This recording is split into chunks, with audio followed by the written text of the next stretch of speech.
Hello students, আশা করি তোমরা সবাই ঘরে ভালোই আছো।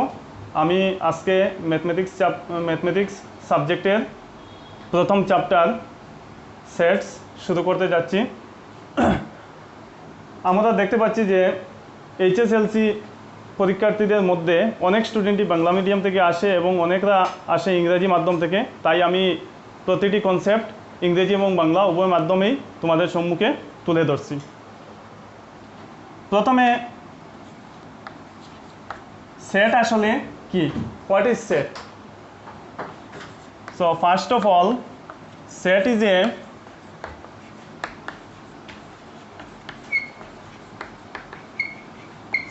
a collection of well-defined objects.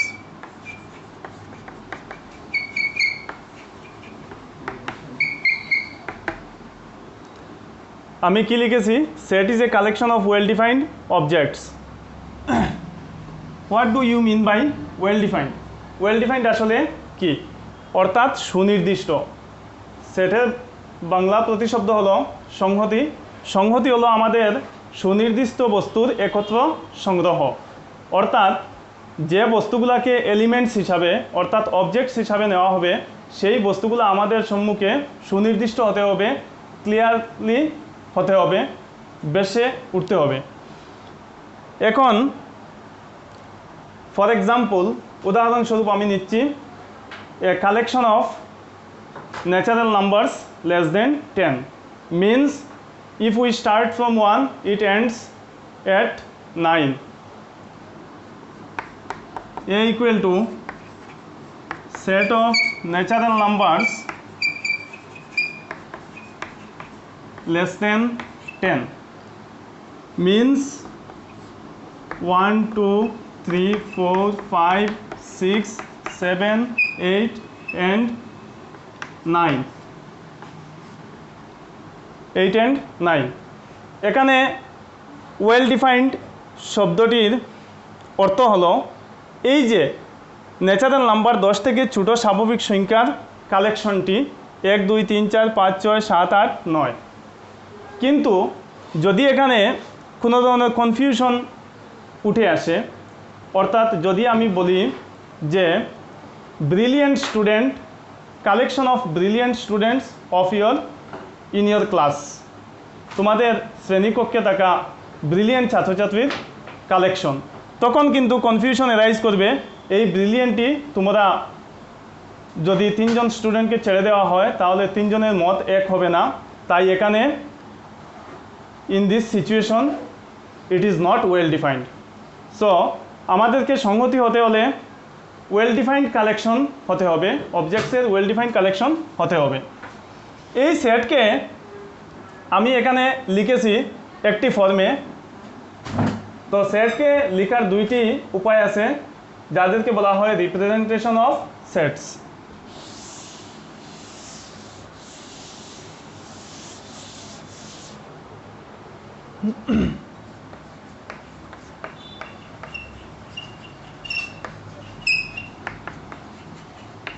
Representation of sets.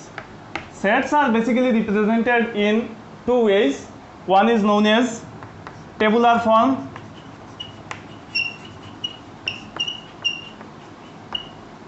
and another one is known as roster form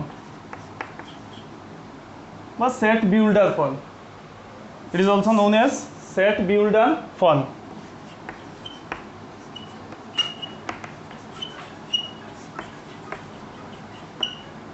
এখন আমাদেরকে জানতে হবে যে টেবুলার ফর্মটি আসলে কি।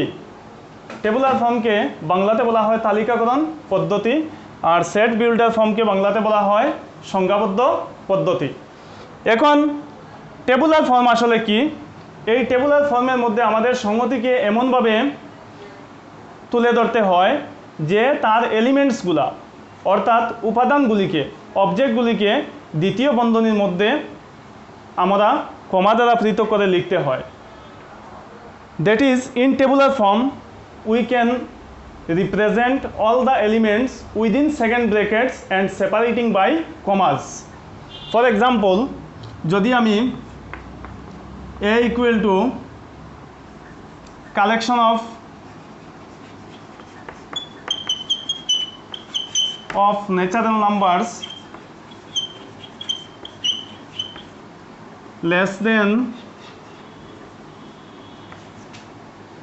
6 এই সংহতি একে সেটকে যদি আমি টেবুলার ফর্মে লিখতে যাই তাহলে হবে a ইকুয়াল টু সেকেন্ড ব্র্যাকেটের মধ্যে এলিমেন্টসগুলোকে লিখতে হবে এবং কমা দ্বারা পৃথক করতে হবে, অর্থাৎ 1 2 3 4, 5 এই হলো আমার টেবুলার ফর্ম। তাই আমি প্রথমেই বলেছি টেবুলার ফর্ম হলো সংহতিটিকে দ্বিতীয় বন্ধনীর মধ্যে লিখতে হয় এবং তার উপাদানগুলিকে কমা দ্বারা পৃথক করে প্রকাশ করতে হয়। তারপর আমার আসলো সেট বিল্ডার ফর্ম, অর্থাৎ সংজ্ঞাবদ্ধ পদ্ধতি। সংজ্ঞাবদ্ধ পদ্ধতি আসলে কি? এই সংহতিকে আমি যদি সংজ্ঞাবদ্ধ পদ্ধতিতে লিখি তাহলে আমি একটি ভেরিয়েবল দ্বারা ওকে রিপ্রেজেন্ট করতে হবে এবং এর একটি বৈশিষ্ট্য ক্রাইটেরিয়াকে মেনশন করে লিখতে হবে। যদি আমি এই সংহতিটিকে সেট বিল্ডার ফর্মে লিখতে যাই তাহলে কি লিখব? x such that x belongs to n, x less than 6, অর্থাৎ তার ধর্ম বা গুণ বা বৈশিষ্ট্যকে আমরা এখানে তুলে ধরে প্রকাশ করেছি। সহজ সরল ভাষায় আমরা বলতে পারি সেট বিল্ডার ফর্মে আমাদেরকে সংহতির বৈশিষ্ট্যের মাধ্যমে প্রকাশ করতে হয়, অর্থাৎ a equal two x such that x belongs to n, x less than 6, অর্থাৎ x এইরূপ যে x belongs to n, x হলো আমার স্বাভাবিক সংখ্যা এবং x less than 6 অর্থাৎ x হলো আমার 6 থেকে ছোট, অর্থাৎ আলটিমেট 1 2 3 4 5কে নির্দেশ করেছে। এইভাবে আমরা সেটকে রিপ্রেজেন্ট করতে পারি, অর্থাৎ সেটকে আমরা দুইভাবেই রিপ্রেজেন্ট করি। এক হলো আমাদের টেবুলার ফর্ম এবং সেট বিল্ডার ফর্ম। আশা করি তোমরা সবাই বুঝতে পেরেছো টেবুলার ফর্ম এবং সেট বিল্ডার ফর্ম আসলে কি।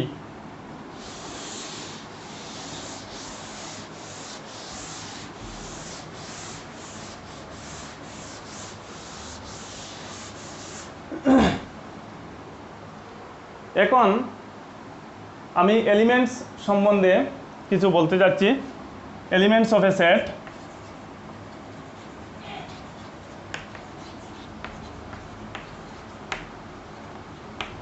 এলিমেন্টসকে আমরা অবজেক্টসও বলতে পারি।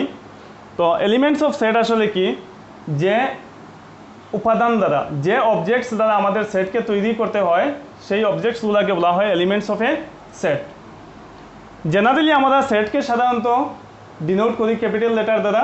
এ set is always denoted by capital letters. That is the name of A set is always represented by capital letters and their elements are represented as small letter. A equal to A B C D যদি আমার একটি set হয় তাহলে how many elements are there? There are only 4 elements. So this is mathematically represented by number of elements in the set A, that is Na. Na is our number of elements in the set A equal to 4.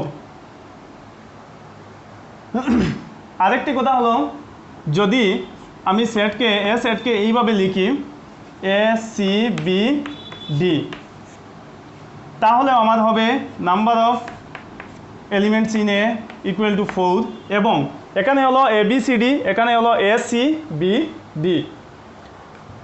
এই যে serial maintain করা হয় নাই এখানে, কিন্তু কথা হলো উভয় সেটই আমার এখানে সমান।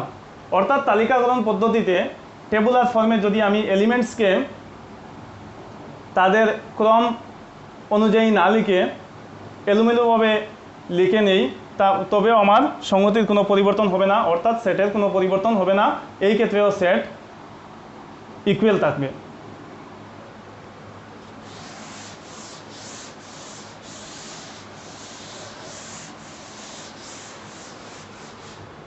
সেটের এলিমেন্টসের উপর নির্ভর করে সেটকে আমরা বিভিন্ন ভাগে ভাগ করতে পারি। First one, if n of a equal to 0, অর্থাৎ যদি a সেটের মধ্যে তার উপাদান সংখ্যা 0 হয়, অর্থাৎ এলিমেন্টস যদি না থাকে তাহলে সেই সেটকে বলা হয় null set or empty set. Null set or empty set. And mathematically null set is represented by the phi. Null set is always represented by phi or second bracket. Phi or second bracket. If n of a equal to 1, that is if the set A contains only one element, then it is known as unit set. Unit set. For example, if we say that A is a set X such that X is an even prime number. Even prime number. X such that X is an even prime number. In this situation, it contains only one element 2. অর্থাৎ x such that x হলো আমার একটি যুগ্ম মৌলিক সংখ্যা, এখানে elements আসবে কেবলমাত্র 2। অর্থাৎ এই ক্ষেত্রে এই সেটটি একটি মাত্র এলিমেন্টস দ্বারা গঠিত, এই ক্ষেত্রে তাকে নামকরণ করা হয়েছে ইউনিট সেট। এই নাল সেটের এলিমেন্টস নেই, অর্থাৎ n of a number of elements in the set A equal to 0. In this situation it is known as null set. For example,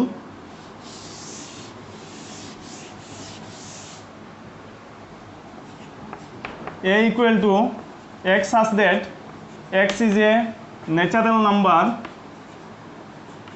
x is a natural number less than 1. আমরা সবাই জানি যে natural number শুরু হয় 1 থেকে, অর্থাৎ আমাদের natural number স্বাভাবিক সংখ্যাগুলো আরম্ভ হয় 1 থেকে, অর্থাৎ 1 থেকে ছোট কোনো স্বাভাবিক সংখ্যা নেই, এই ক্ষেত্রে তার কোনো উপাদান নেই। সুতরাং এই ক্ষেত্রে আমরা সেট একে নামকরণ করব নাল সেট বা MT set.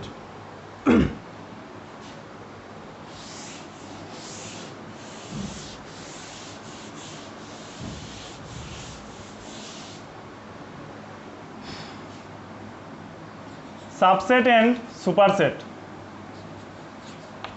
Subset of a set. Subset of a set. একটি সংহতির উপসংহতি বলতে আমরা কি বুঝি? যদি if we have two sets, namely A and B, and if all the elements of the set A is in B, then we say that A is a subset of B, and conversely we say that B is the superset of A. অর্থাৎ যদি আমাদের দুইটি সংহতি হয় A এবং B, অর্থাৎ দুইটি set হয় এবং A এর সকল উপাদান সকল এলিমেন্টস যদি B সেটের মধ্যে থাকে, তাহলে আমরা বলতে পারি A হলো B সেটের সাবসেট, এবং উল্টাভাবে আমরা বিপরীতভাবে বলতে পারি B হলো A সেটের সুপারসেট অর্থাৎ অধিসংহতি। For example, if A equal to 1 2 3 4, B equal to 1 2 3 4 5, এখানে আমরা দেখতে পাচ্ছি A সেটের মধ্যে আমাদের উপাদান আছে 1 2 3 4, B সেটের মধ্যে আছে 1 2 3 4 5, কিন্তু কথা হলো A সেটের মধ্যে যে 4টি উপাদান আছে এলিমেন্টস আছে, ওই এলিমেন্টসগুলি B সেটের মধ্যেও আছে। Those elements in the set A also is in the set B, so A is the subset of B. অর্থাৎ এর সকল উপাদান B তে আছে, তাই আমরা বলতে পারি A হলো B এর সাবসেট, অর্থাৎ A B এর উপসংহতি। এখন আমরা কিভাবে ম্যাথমেটিক্যালি রিপ্রেজেন্ট করব? Symbolically we can represent this as A is a subset of B. A is a subset of B. যদি এর মধ্যে এই রূপ থাকতো 1 2 3 6 এবং B এর মধ্যে 1 2 3 4 5, এই ক্ষেত্রে আমরা দেখতে পাচ্ছি যে এর সকল এলিমেন্টস B সেটের মধ্যে নেই। এই যে 6 এলিমেন্টসটি আছে A সেটের মধ্যে, এইটি কিন্তু B সেটের মধ্যে নেই। এই ক্ষেত্রে A সেটটি B সেটের সাবসেট হবে না, এবং আমরা এইভাবে লিখব A is not a subset of the set B. এখন কথা হলো subset and proper subset. What is the difference between subset of A set and proper subset of A set? যদি এইভাবে হয়,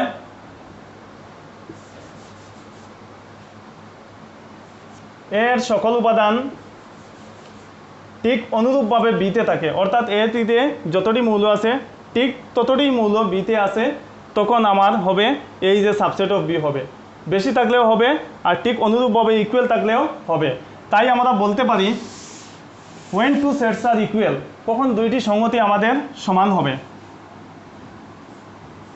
if A is a subset of B and conversely B is a subset of A, which implies that A is equal to B, অর্থাৎ A is a subset of B এবং B is a subset of A হইলে আমরা বলতে পারি A equal to B। এই ক্ষেত্রে A এর সকল উপাদান B তে আছে, অর্থাৎ A এর প্রত্যেকটি এলিমেন্টস B এর মধ্যে আছে, অর্থাৎ A is a subset of B। Conversely আমরা দেখতে পাই B এর সকল উপাদান A তে আছে, অর্থাৎ using the definition of subset we can say that B is a subset of A।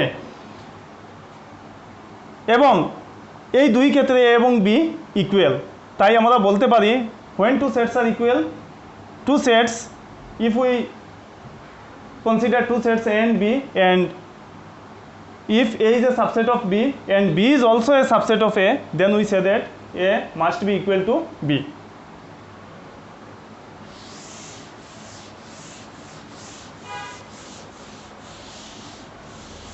What is the difference between subset and proper subset?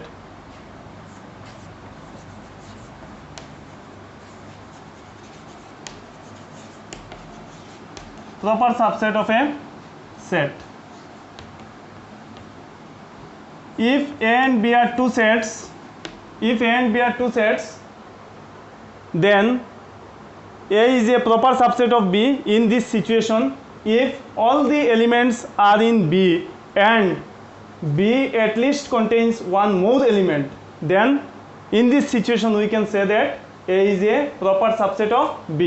অর্থাৎ এ কখন প্রকৃত উপসংহতি হবে যখন এর সকল উপাদান বিতে থাকবে এবং বিতে কমপক্ষে এর সকল উপাদান ব্যতীত অন্য আরেকটি উপাদান থাকবে, অর্থাৎ বিতে কমপক্ষে একটি অতিরিক্ত উপাদান থাকতে হবে। তখন এই ক্ষেত্রে আমরা বলতে পারবো যে এ হলো বি এর প্রকৃত উপসংহতি, অর্থাৎ এই যে proper subset of B. For example, if A contains A B C D and the set B contains C D E, A B C D E।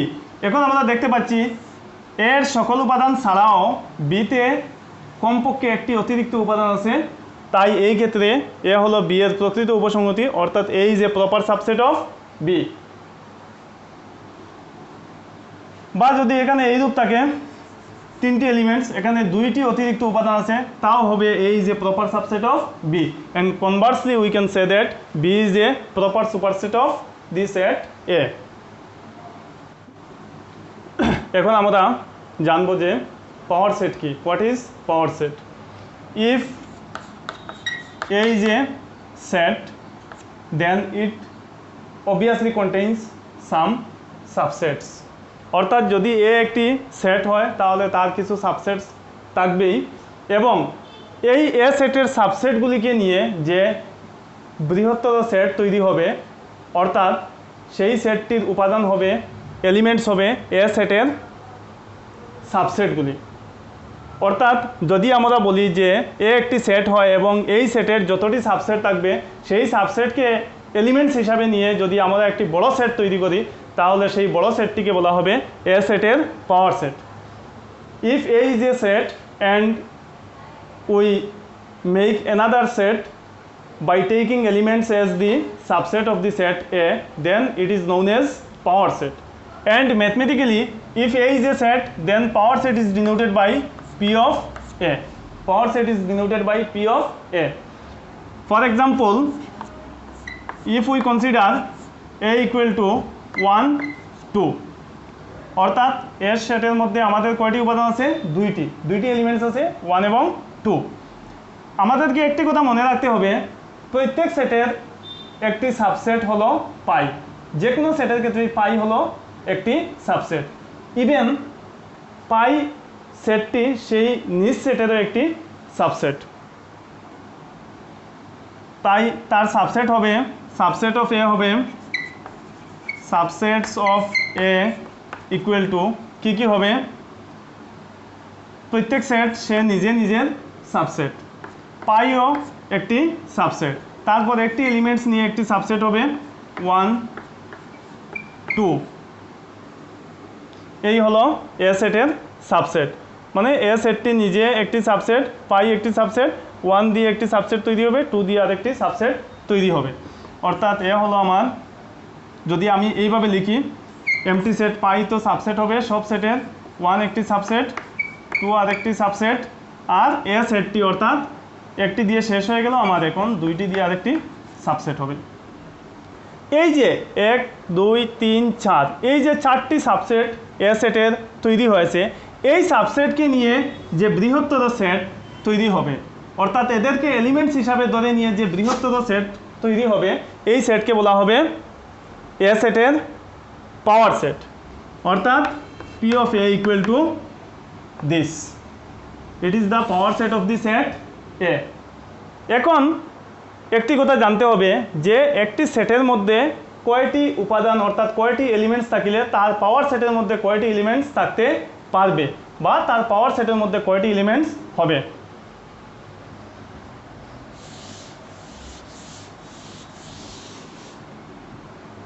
In this case, A contains number of elements in the set A equal to 1 2, অর্থাৎ 2টি আছে, n of A equal to 2। তার পাওয়ার সেটের মধ্যে কয়টি আছে, P of A, অর্থাৎ number of elements in P of A, number of elements in P of A মানে তার পাওয়ার সেটের মধ্যে নাম্বার অফ এলিমেন্টস কয়টি আছে, 1 2 3 4, কয়টি হয়েছে, 4টি। এই ক্ষেত্রে ফর্মুলাটি কি হবে, ইফ n of A, অর্থাৎ number of elements in the set A is m, then number of elements in the set P of A, অর্থাৎ পাওয়ার সেটের মধ্যে এলিমেন্টস হবে 2 টু দি পাওয়ার m। তো এই ফর্মুলাকে আমরা ব্যবহার করলে এই ক্ষেত্রে কি হয়, মিলে কিনা আমরা চেক করে নেই। এই ক্ষেত্রে আমার n of A equal to কী হয়েছে, 2, n of P of A, অর্থাৎ পাওয়ার সেটের মধ্যে হয়েছে 4। তো কীভাবে হয়েছে, আমার ফর্মুলা হলো 2 টু দি পাওয়ার m, এখানে 2 কনস্ট্যান্ট, m কিন্তু ভেরিয়েবল, m আসবে সেট থেকে, সেটের মধ্যে m এর ক্ষেত্রে কী হয়েছে, 2 হয়েছে। তো আমি এখানে বসলাম 2 স্কোয়ার ইকুয়াল টু 4। তাহলে আমরা সবাই দেখতে পেলাম যে এই ক্ষেত্রে আমার এই ফর্মুলাটি ভ্যালিড হয়েছে, অর্থাৎ আমার এই পাওয়ার সেটটি কারেক্ট হয়েছে। তাহলে আমাদেরকে সকল ছাত্রছাত্রীকে মনে রাখতে হবে একটি সিম্পল কথা, যদি n of A এর মধ্যে mটি এলিমেন্টস থাকে তাহলে তার পাওয়ার সেটের মধ্যে এলিমেন্টসের সংখ্যা হবে 2 টু দি পাওয়ার m। আমি এখন 3টি এলিমেন্টস নিয়ে আলোচনা করছি, এখানে তো আমি 2টি এলিমেন্টস নিয়ে পাওয়ার সেট তৈরি করেছিলাম, এখন 3টি এলিমেন্টস নিয়ে আরেকটি এক্সাম্পল তুলে ধরছি।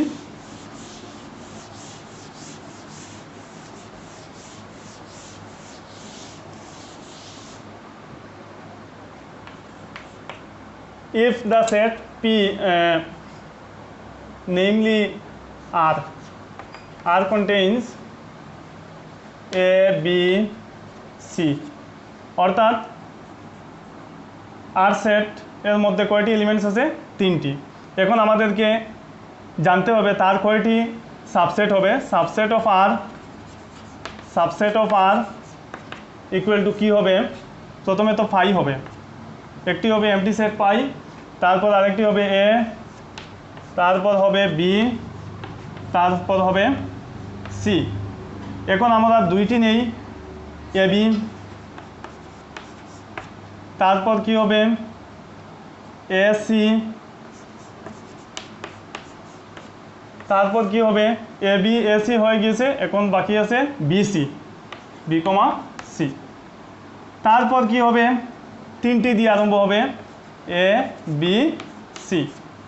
এইগুলো হলো আমার সাবসেট। এখন আমি চেক করে নেই যে তার সাবসেট কয়টি হতে পারে। আমার ফর্মুলা হলো 2 to the power m। 2 to the power m means এই ক্ষেত্রে m এর ভ্যালু হলো 1 2 3 অর্থাৎ 3। 2 কিউব হলো আমার 2 ইন্টু 2 ইন্টু 2। অনেক ছাত্রছাত্রীরা ভুল করে নেয় 2 কিউব 3 টু যার 6 বলে পাবে, কিন্তু তা নয়। 2 cube means 2 into 2 into 2। This equal to 2 to যার 4 4 টু যার 8। অর্থাৎ আমার সাবসেটের সংখ্যা কয়টি হতে হবে? 8টি হতে হবে। আমি চেক করে নেই কয়টি হয়েছে। 1 2 3 4 5 6 7 8। অর্থাৎ এখানে সম্পূর্ণ সাবসেট এসেছে, তাই তার পাওয়ার সেট হবে, এই ক্ষেত্রে সাবসেট অফ আর না লিখে আমি লিখলাম পি অফ আর, অর্থাৎ পাওয়ার সেট অফ আর। তখন পাওয়ার সেট অফ আর কী হবে? এই সমস্ত সেটকে এলিমেন্টস হিসাবে ধরে একটি বৃহত্তর সেট হবে, অর্থাৎ set of all these elements is known as power set.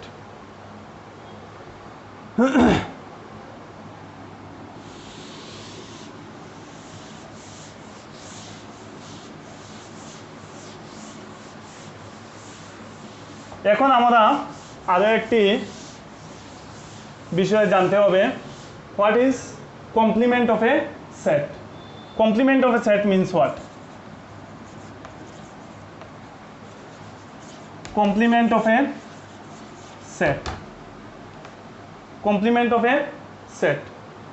যখনই আমরা কমপ্লিমেন্ট অফ এ সেট পড়তে যাব তখন আমাদেরকে ইউনিভার্সাল সেট সম্বন্ধে জানতে হবে। Universal set.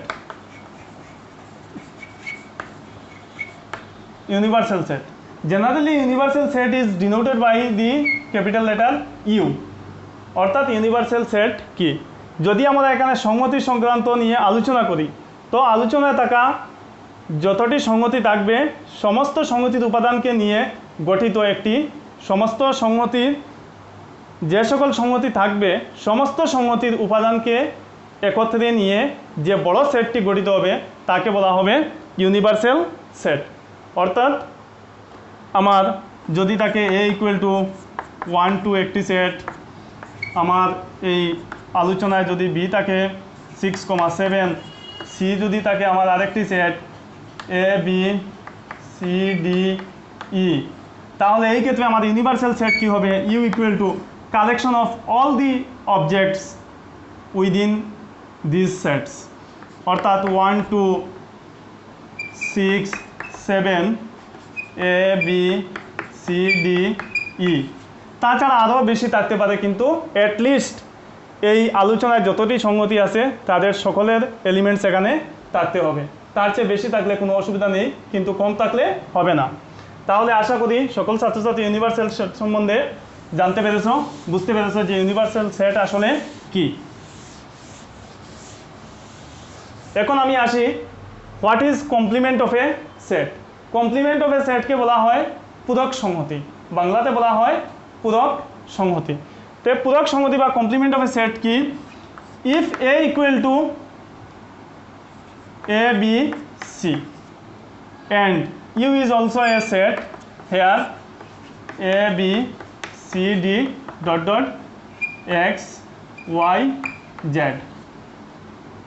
অর্থাৎ এখানে এর মধ্যে কেবলমাত্র 3টি এলিমেন্টস আছে এবং ইউ এর মধ্যে আমার ইংরেজি বর্ণমালার 26টি অক্ষর এখানে আছে। তাহলে আমার এ সেটের কমপ্লিমেন্ট সেট কি হবে? A complement is mathematically denoted by the symbol A dash or A upper case C, অর্থাৎ এ কমপ্লিমেন্ট এইভাবে ডিনোট করা হয়। এ কমপ্লিমেন্ট হবে ইউ মাইনাস এ, অর্থাৎ ইউনিভার্সাল সেটে থাকা এলিমেন্টস কিন্তু এতে নেই। অর্থাৎ ইউনিভার্সাল সেট থেকে এ সেটের মধ্যে থাকা সকল এলিমেন্টসকে বাদ দিয়ে যে সকল এলিমেন্টস ইউনিভার্সাল সেটে থাকবে সেই সকল এলিমেন্টসকে বলা হবে, সেই সকল এলিমেন্টস নিয়ে গঠিত সেটকে বলা হবে কমপ্লিমেন্ট সেট। অর্থাৎ এখানে এ বি সি 3টি উপাদানকে যদি আমি বাদ দিই তাহলে আমার কি আসবে? D E F dot dot X Y Z. এই সেটটি হলো আমার এ সেটের কমপ্লিমেন্ট সেট। তাহলে আমার ছাত্রছাত্রীরা বুঝতে পারলে যে কমপ্লিমেন্ট সেট আসলে কি, যে সেটের কমপ্লিমেন্ট আমাদেরকে বের করতে হবে সেই সেটের এলিমেন্টসকে বাদ দিতে হবে ইউনিভার্সাল সেট থেকে। বাদ দেওয়ার পর ইউনিভার্সাল সেটের মধ্যে যে এলিমেন্টসগুলো থাকবে সেই এলিমেন্টসকে নিয়ে যে সেট গঠিত হবে সেই সেটকে বলা হবে কমপ্লিমেন্ট অফ দি সেট। তাহলে আমি আজকের ক্লাস এখানেই সমাপ্ত করছি। পরবর্তী ক্লাসে আমরা algebraical portion of sets নিয়ে আলোচনা করব।